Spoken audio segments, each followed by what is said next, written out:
welcome and welcome back, butterfly and emerging butterflies. It's none other than me, Emerging Z. It is Thursday. You know what that means. It is time for an uncomfortable conversation. Where? Right here on Vegas Hype Media. Per usual, I'm going to start by thanking all of my new subscribers and those of you that are going to subscribe today. Thank you and welcome. I appreciate all of you that tuned in last week and those of you that didn't, that's going to watch it this week on my channel. I want to thank my guest, David Clora. He shared his views on Memorial Day. That also led into an uncomfortable conversation as it relates to domestic violence, which he suffered, as a youth, and what kind of directed him into the military as we are coming up on Memorial's Day. So that was our way of celebrating and recognizing those that have served or members that have lost their lives throughout their time. I'm super excited today, though. I am not talking about drugs today. I am not talking about domestic violence or Memorial Day. I'm super excited because it's May, right? And what happens in May? It is graduation time. May is graduation time. So all of the college, high school graduates, anybody that's being promoted, if you're at a trade school, I just want to say congratulations to each and every one of you. It is a journey, but one that you have conquered at this point. You didn't survive. You conquered that.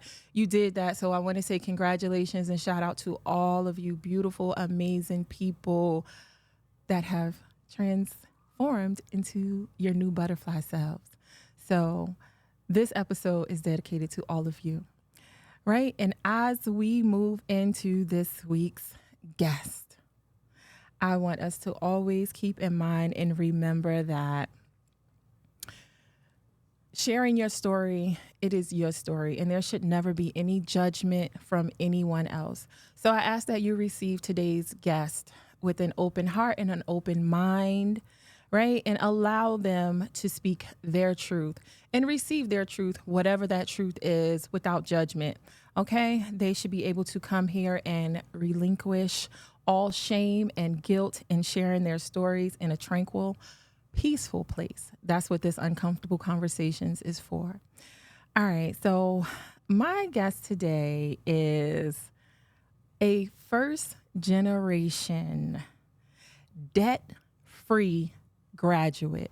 And I'm going to say that again because I don't even think y'all understand the significance of the first generation, right? And the fact that they are debt free.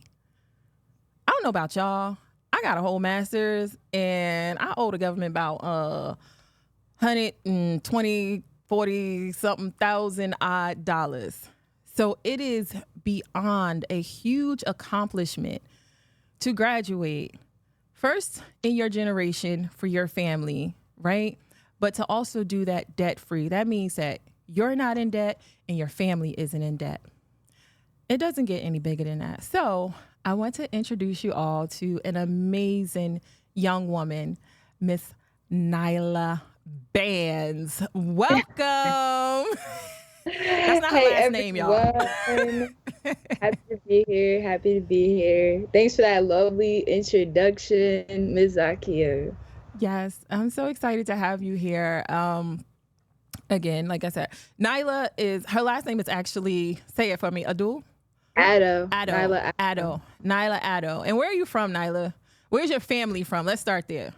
Our family's from Ghana. Both of my parents were born and raised in Ghana and then came here to have me in Florida. And then my brother in Livingston, New Jersey. Cool. Okay. So you are an American, right? But you are a first generation graduate in your family. Coming from Ghana, please help the people understand how huge that is. Like just the accomplishment of graduating. We're not even going to talk about the debt at this point. But first, I'm just going to say my name is Nila Addo. I'm a graduate from the College of New Jersey with a major in accounting and a minor in information systems. And I will be working for a Big Four accounting firm in July doing real estate evaluation. So, okay. Yeah. But I love it. I was going to get into that, but I mean, just go ahead and you tell it your way, you know? But yeah, both of my parents being from Ghana, they didn't really. My dad knew English because he used to play like soccer here, but my mom kind of had to like learn English on her own, which took a lot of time. But she knew that she just wanted a better future for me and my brother, just better than how they grew up. So they thought bringing us to America would have given us like a better opportunity. You know, parents always want the best for their kids, but I didn't know the journey that I had ahead of me, because my family's never walked down like this path, you know, Right. So in America, public school system. you're a Then, trailblazer, right? yeah, You that's what laid all of this predominantly. groundwork and you have a brother that's coming up behind you and has to, these are some big shoes to fill. Being the first to ever do it is huge. Thank you. I really appreciate that. And no, we appreciate what you've done. Your mom and I. Anyway. Because you So have known me from the start. You yeah, have. this is a personal relationship, but we're not going to go into all of that. Anyway, the fact that you just graduated, right? And you just threw out something else that was really huge. Not a lot of graduates graduate and one, have a job or go into a job, let alone work in their own field that they actually studied it. What is that like? How did you accomplish that? Don't even tell me what it's like. How did you do that? What did you do? I mean, when I first went to college, you got to think about like, what is the purpose of me going to college right now? And the purpose is to get a job. Is that what I want to do? I don't know yet, but that's what I'm here for. I feel like this is going to be a hot take, but college breeds employees. But you know, you need a starting point. You need a starting You point. So with do. that in mind, I know that my GPA was important. So while the accounting classes didn't pick up in the beginning, um, I tried to take my time to get good grades so I can have that GPA. So I was applying to accounting firms my freshman year. And at that point, like Wait a I didn't minute. take Wait my a first minute. semester serious. Wait a minute. So Wait a minute, Nyla. You said you were applying to accounting firms. Like, where did you even get that idea from? Like, to oh, start applying? internship. How did you know about internships? I know a lot of people that have gone to college and they tell me, oh, you know, it was a struggle. I couldn't find a job.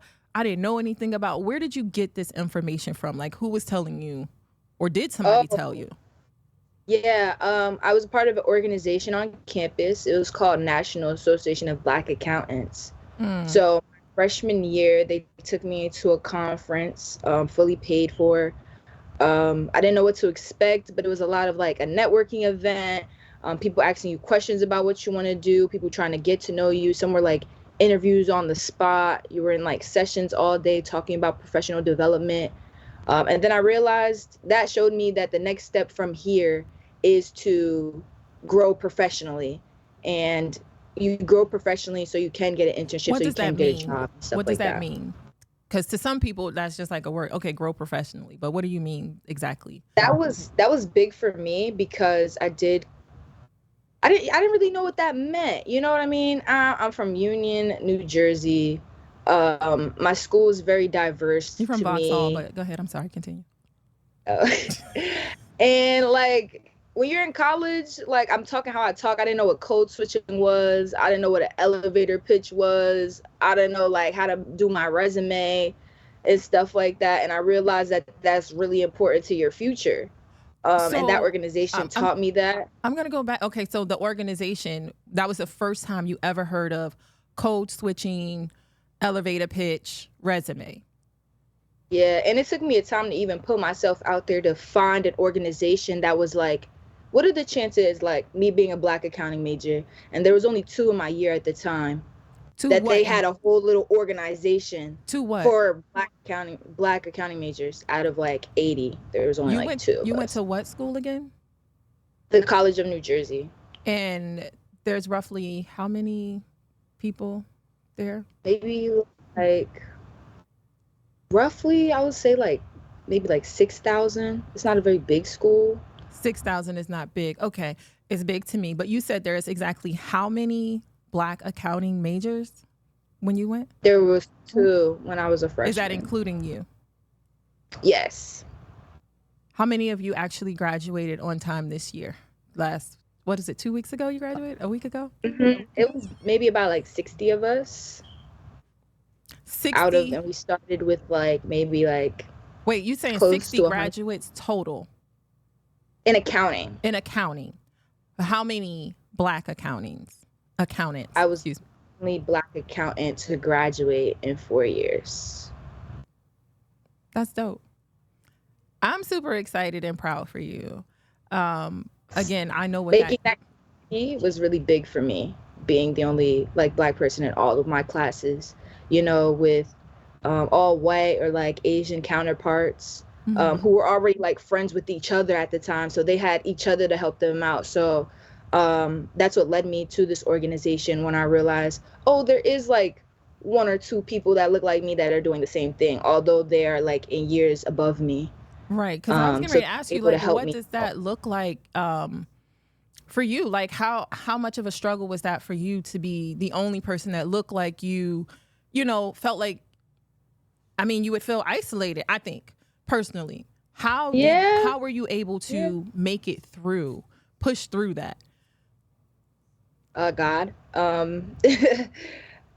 And COVID also played a really big part in like that isolation.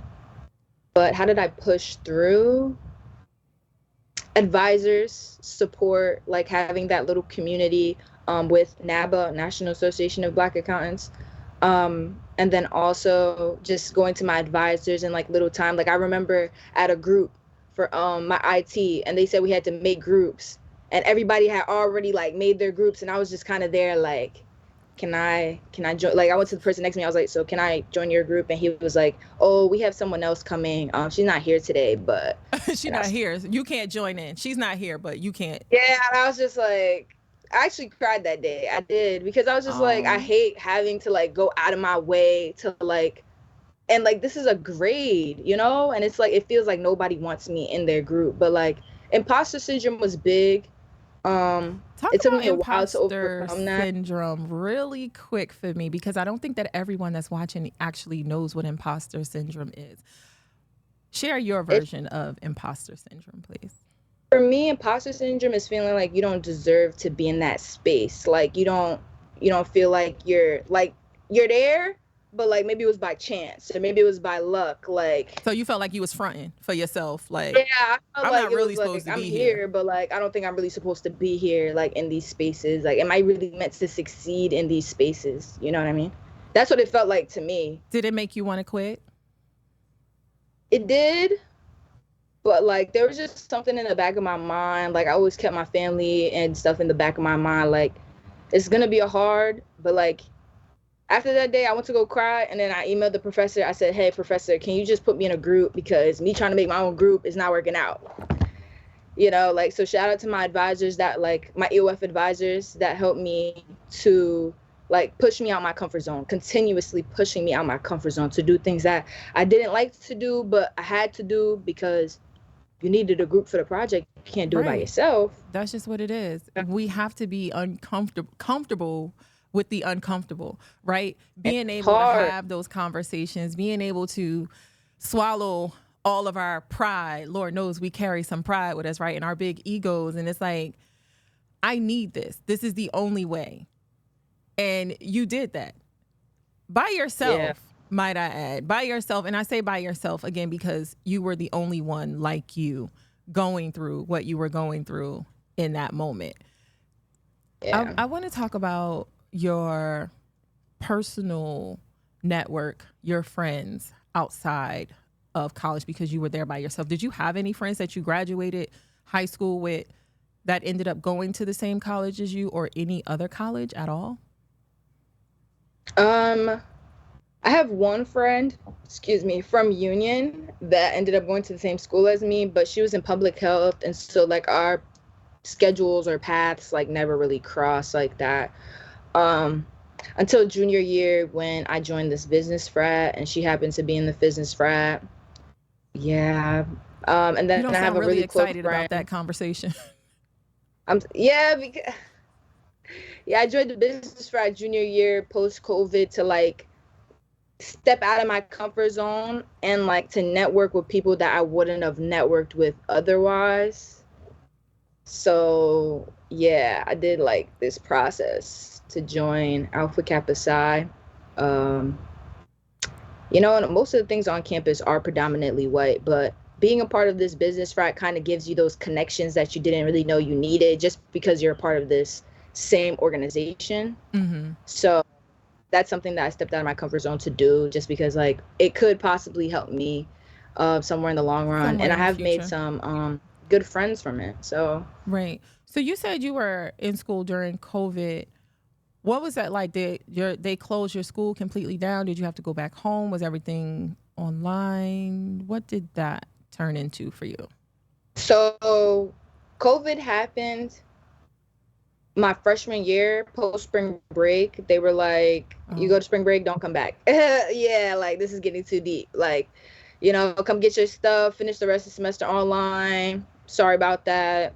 Sorry about that. That's what you got? I mean, it was a pandemic going on, There's only so people were dying. Right, So right. like there's only so much they could really do in that situation.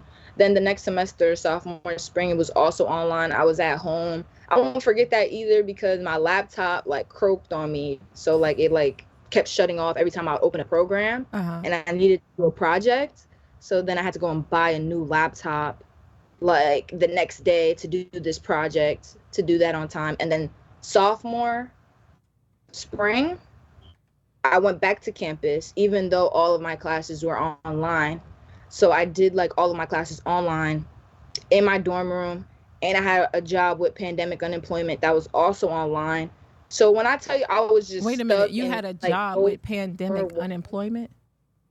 yeah, so I had a virtual job during COVID where it was the New York Department of Labor where I would help people get their pandemic unemployment like checks that Okay. they were giving out basically. Right.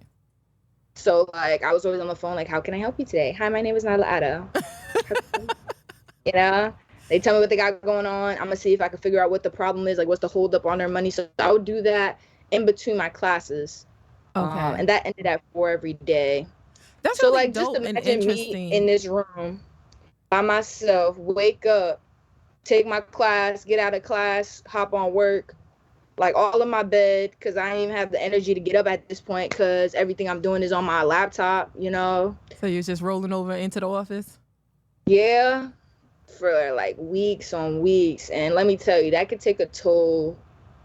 That could take a toll on your mental. It In what did. aspect? I also picked up some bad habits during that time. To just cope with the isolation, the loneliness, the like lack of contact. Um, Bad habits. What are bad habits? marijuana, marijuana, cannabis, Okay. quite frequently, but I realized it was a distraction. I mean, later down the line, I used to say it's just for stress, it's just a pastime, Mm-hmm. you know. Um, Now I do not smoke anymore. I do No not do that judgment and no anymore. I questions being didn't want to take asked. that with me outside of college, but that's just my personal story. And then junior year was the worst year by far because that's when they brought everything back in person. They went from like online exams, online classes to my hardest accounting year, two accounting classes a semester, all exams in person. When I've been taking exams online for like a year and some change, they said, all right, your hardest year, you got to learn how to study again because you haven't been studying to go and take these exams and you have to pass or you're going to stay back a whole Were year. you cheating? Were you using the internet for your answers? Is that why you weren't studying? During COVID, who wasn't? Who I- was it though? I'm just asking. I don't Yeah, that know. that you know what I had to do? They really tried to regulate it the best that they could. So Right. they had like lockdown browsers, so like you can't open up any other tabs and stuff like that. So I'll go get my friend's laptop. I'll be like, I can't. yo, I got damn. Like help each other out. And then I had a different class where like she wanted us to be on Zoom, so we have to look at her while we're Right. taking the exams. I had another they really tried. They really tried their best, but there's only so much you could do about Yeah, I mean, cheating where there's a will, there's a online way. You can environment. always figure out a way to do something, especially when we know we're not supposed to do it. So I want to go back into the fact that, you know, you are debt free and you just graduated college. You do not owe the United States government any money. By his grace. But I worked really hard for that. I'm not saying you didn't, but that's dope. First of all, now tell us how you did it. I'm sorry? Tell us how you did that. Okay, so being a first generation, I had a lot of like, I would say a little more opportunities, you know, to be that first in the family. So my mom was doing some research and she came across the EOF program. So it's like Educational Opportunity Fund. So they have one in New Jersey. They have one at like all the schools in New Jersey, most of the schools that are public. But they all have different ways that they do it. So like Rutgers will give you a certain amount of money to like help with your fees. This place would also give you a certain amount. But at the College of New Jersey, they had an incentive to pay for your first 2 years. And then the next 2 years, if you maintain a good GPA, they'll give you some money back. So that was the best EOF program in the state at the time. But I cried when my mom said I had to go there because not one person of color in sight. I said, Mommy, this is my future. I was like, Mommy, you really doing this to me? It's your future, but your future paid for. Your mama knew something. I mean, yeah, she was thinking ahead. I was thinking for the moment. I was thinking for myself. I was thinking for my, 4 years. Like they say this is supposed to be the best 4 years of your life. It is. And I was fighting. It is. But look at how many people still paying for the best 4 years of their life because they didn't have a mom like your mom to say, look, this is what we're doing. Yeah. If I could go back and go to another school and do that whole thing, I wouldn't do it. I wouldn't do it because like this set me up the best for like my future. So right. I appreciate me for that. So my first 2 years, I had all my scholarships and stuff like that. So the EOF program like filled in the gap that I would need to like take loans out for the first 2 years. And then the second 2 years, if I maintain like a 3.0, I would get like an extra $5,000. And then I became an RA, and then RA covers housing. What is an RA, honey? You can't throw out acronyms. A residential assistant. So like you work with the school, and like my junior year, I was with freshmen. I was managing freshman floor. So like if they had any concerns or questions, like I'm there to connect them to resources. Any problems, conflicts, I redirect you to who you're going to talk to about it. So I was like a middleman. But the problem with that is that I don't get to be with my friends. Like I'm on a floor full of freshmen. Second year. Did you have friends there? Did you have friends there? Yeah, I made a few friends. Okay. For me, friends has been a tricky thing that I've been trying to navigate since high school. High school to now, trying to navigate who's your friend, who's not your friend. In what sense? When you say tricky to navigate, what exactly do you mean? Help people understand, because a lot of people use the word friend extremely loosely. Yeah, a lot. And I was one of those people. I kind of just like always wanted to like just fit in, so everybody was my friend. Like I'm the type of person that I know a lot of people. I'm friends with a lot of friends. I know of a lot of people, so then automatically it's just like, oh, that's my friend. But, through COVID, when you realize not a lot of people are reaching out and stuff like that, it's like, were they really your friends? Mm-hmm. You know what I mean? You really what do you really consider a friend? And during COVID, I started therapy. Thank you to the friend that recommended I should go to that, because my school has free therapy. So I've been in therapy ever since. That helped me navigate. Shout out to that friend. That is a friend. Somebody that has enough sense to say, like, this is what you need to do. Yeah, and like when you have friendships, like they're not supposed to be a give or take. Like I'm gonna do this for you, so you're gonna do it. Like I'm gonna go here and I'm gonna call you. When you go out, you gotta call me. Or like if you need something, it shouldn't be transactional.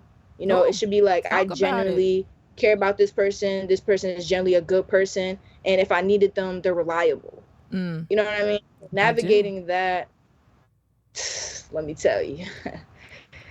I won't say that I left college with a lot of friends. I knew a lot of people there. There's no saying if I'll ever cross paths with them again. But I'm just proud of the support system I have now and the few friends that I did leave college with that I will stay in contact with. Absolutely. I know when we first got on, you said that you had a journal. You've been I did journaling. have, you know, I started that in therapy. He gave me a lot to think about. Okay. Did you want to share something from your journal from freshman year when you first got in? Ooh. All right, one thing I'll share, because this is my second journal that I'm at. So my first journal was downstairs. This is my most recent journal. But I remember when I first started journaling, um side note, I don't want to throw this in there, but your daughter got me my first journal for my 20th birthday, and I didn't use it. But then I started therapy in April of 2021, and he was just like, "So why do you do this, Nyla? Like, did you ever think about like how this could lead to this?" And I was like, "Let me write that down." So I need a place to write it down. So that's when I got into journaling. And one of the first things during COVID, when I would had that semester like on campus, the first thing I wrote down was it was hard for me to stay motivated in that time because there was no support. No one really knew what I was going through at that time. I was in deep in my bad habits, just trying to cope. Basically, I was just coping. Right. And he had to ask me the question, like, what are you doing this for? Like, why are you doing this? Kind of thing. And I was just like, I think it's just like, to make my mom proud. Like Wow. she sacrificed a lot for me to be here. So then he was like, then you're not doing it for yourself. Yeah. And if you're not doing it for yourself, Don't make sense how are to you going to you. find motivation to keep going? And I was like, that's deep. I never took the time to figure out why I was doing this. I never did. It was kind of just like mommy found this opportunity for me. Mommy worked so hard to get me this opportunity to immigrant parents, let me tell you, they do the best that they can in their way. All parents do. All parents do.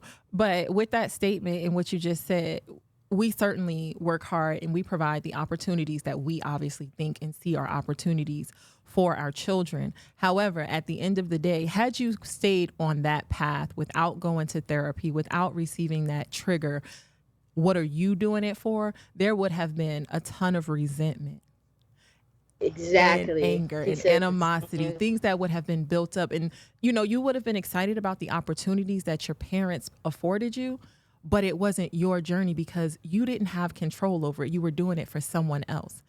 It Exactly. translates very different when you do it for you. It does. And let me tell you, when I started, I had to figure out the reason I was doing it for me. And it took me a long time to get there. I won't lie. It took me a long time. But like going through the internship, freshman year, I didn't get an internship because my GPA fell below like Nyla, 3.5. I needed, I'm going to cut you I'm off sorry. because I got 1 minute. Okay. What do you want to leave the audience with today? Dang. Let's see.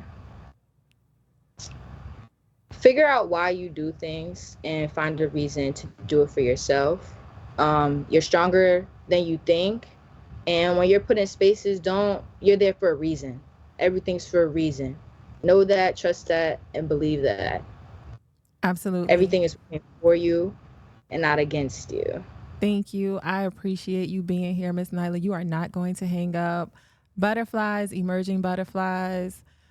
Always, always remember to be honest with yourself. The journey starts with you and the way you decide to take it. But you have to be honest with yourself. Never do it for anyone else. It's always about you. That is Uncomfortable Conversation for this Thursday. I will see you guys next Thursday, same time, same place, right here on Uncomfortable Conversations in Vegas Hype Media with none other than me, Emergency. Thank you.